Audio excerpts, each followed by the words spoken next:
Bonjour mes chers auditeurs. Aujourd'hui, nous abordons le cours numéro 7 de grammaire facile hébraïque. La dernière fois, nous avons abordé les verbes du quatrième groupe, c'est des verbes pronominaux, ça veut dire faire quelque chose sur soi-même, comme par ici, comme par exemple le cas que nous avons abordé la dernière fois, mit la bêche qui voulait dire s'habiller.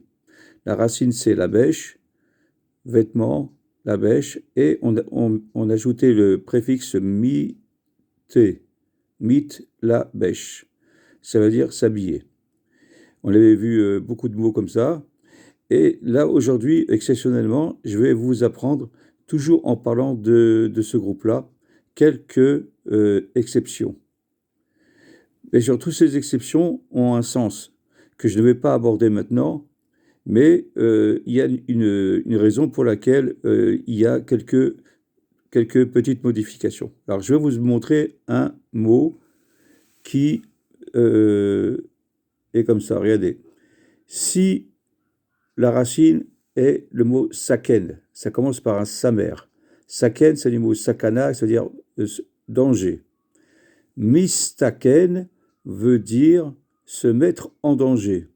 Alors, la différence, c'est que au lieu de dire mit saken, comme d'habitude, on met le même tav et après la racine. Là, il y a un échange, c'est-à-dire que le samer, au lieu de rester ici, il va avant le tav. C'est-à-dire, au lieu de dire mit saken, on dit mistaken. Vous voyez, ça c'est une exception parce que c'est un mot qui commence par samer. Je vais vous montrer encore un autre. Si un mot commence par shin, un verbe commence par shin, comme ici, shemesh, qui veut dire servir, au lieu de dire mit shamesh, on dit le shin, comme l'exemple qu'on avait tout à l'heure, se met avant le tav. On dira mishtamesh, au lieu de dire mit shamesh. Donc on dit mishtamesh. Mishtamesh en hébreu veut dire utiliser, se servir de quelque chose. Mishtamesh. Donc vous voyez, deux cas, quand un verbe, une racine commence par un shin ou par un samer, il y a une permutation entre le tav et le début du verbe. Donc ici, au lieu de dire mitsaken, on dira mistaken, et ici, au lieu de dire mit shamesh, on dira mishtamesh. Hein, mishtamesh, je me sers de quelque chose. Encore deux exemples où il y a un changement. Si le verbe commence par un zaïn, comme par ici zokef, qui veut dire redresser. Alors ici, regardez, non seulement le zaïn change de place, mais le tav devient un dalet. Normalement, si on l'avait fait comme jusqu'à maintenant, on aurait dit mit zakef. Mit zakef, ça veut dire se redresser. Alors là, ce qu'on fait, c'est que le zaïn se met à la place du tav, ça fait mise, et le tav change en dalet. Mise dakef. Donc, ce n'est pas toujours des exemples qui sont courants, mais vous voyez déjà certaines lettres, comme le samer et la lettre shin que nous avons vu.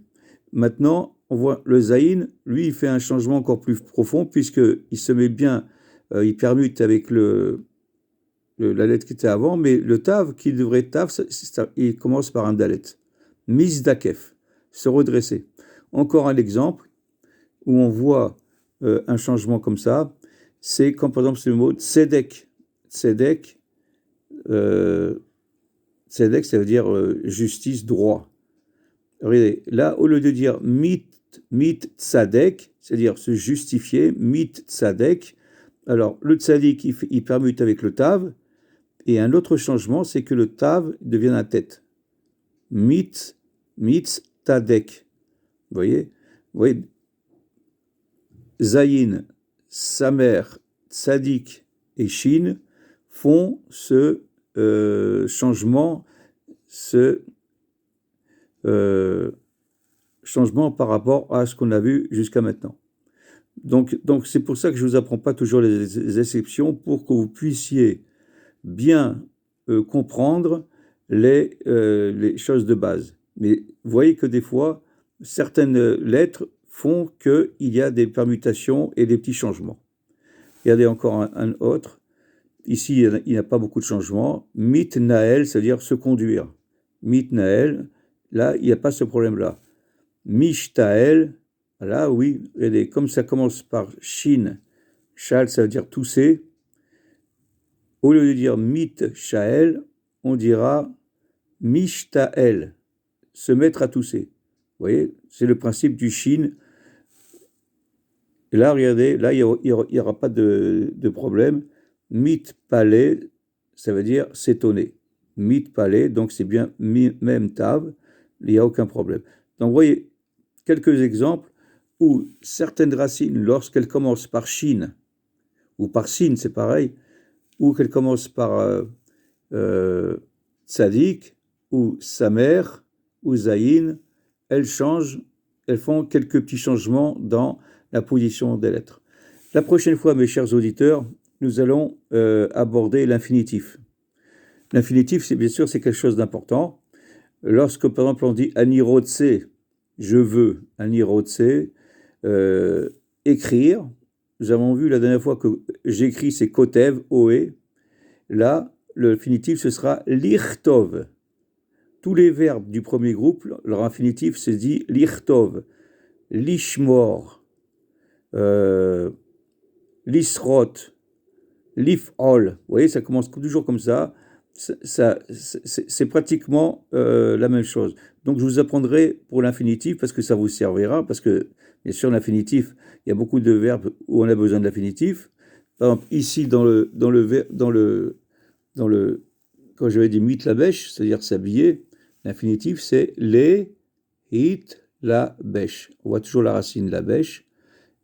Et la chose commune des verbes de l'infinitif, du verbe, c'est le lamed qu'on met devant, les. Et on ajoute i qui remplace ici le mi ici. Les, hit, la bêche.